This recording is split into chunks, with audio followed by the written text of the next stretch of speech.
Aujourd'hui, on remonte le cours du temps lui-même. Ils ont voulu compter les jours, mais personne n'a jamais réussi à arrêter le temps. Depuis les empires anciens jusqu'au bureau d'aujourd'hui, chaque civilisation a eu sa manière de dire « voici notre année, voici notre monde ». En 2025, toi et moi vivons dans le calendrier grégorien, celui du pape Grégoire XIII, adopté en 1582. Il a corrigé une petite erreur du calendrier julien.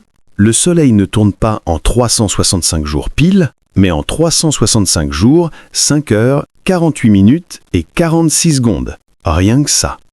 Et cette minuscule différence suffisait pour dérégler Pâques et les récoltes. Mais attention, ailleurs dans le monde, le temps n'a pas le même costume.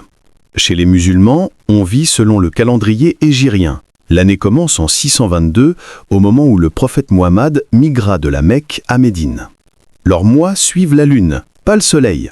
Résultat, leur année compte 354 jours et nous sommes actuellement en 1447 après l'hégire. Chez les Juifs, le temps est encore plus ancien. Leur calendrier est lunisolaire, un mélange subtil de cycles lunaires et solaires. Pour eux, nous sommes en 5786. Oui, 5786 ans d'histoire et de mémoire. En Inde, l'hindou a ses propres calculs, le calendrier Vikram Samvat, qui commence 57 ans avant notre ère. Aujourd'hui, en Inde traditionnelle, on est en 2082. Et dans le calendrier bouddhiste qui démarre à la mort du Bouddha, nous sommes en 2568. Et en Chine. Ah, les maîtres du zodiaque et des dragons n'ont pas le même chiffre non plus. Leur calendrier lunaire place 2025 sous le signe du serpent de bois.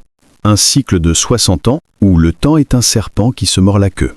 Mais la palme revient aux Mayas. Leur calendrier, précis au point de défier les ordinateurs modernes, s'arrêtait le 21 décembre 2012. Le monde occidental y a vu la fin du monde.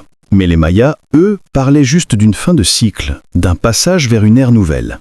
Autrement dit, pas une explosion, mais une mise à jour cosmique. Au fond, chaque civilisation a tenté de dire au temps « reste tranquille qu'on puisse te compter ». Mais le temps rit, et pendant que nous ajoutons des secondes intercalaires et des années bissextiles, lui continue son chemin imperturbable. Alors dis-moi, voyageur du temps moderne, et toi, dans quel calendrier vis-tu vraiment? Celui du travail et des notifications, ou celui des étoiles et des saisons? Parce qu'au final, une minute n'a pas la même valeur selon le cœur qui la bat. Une civilisation, un calendrier, une histoire.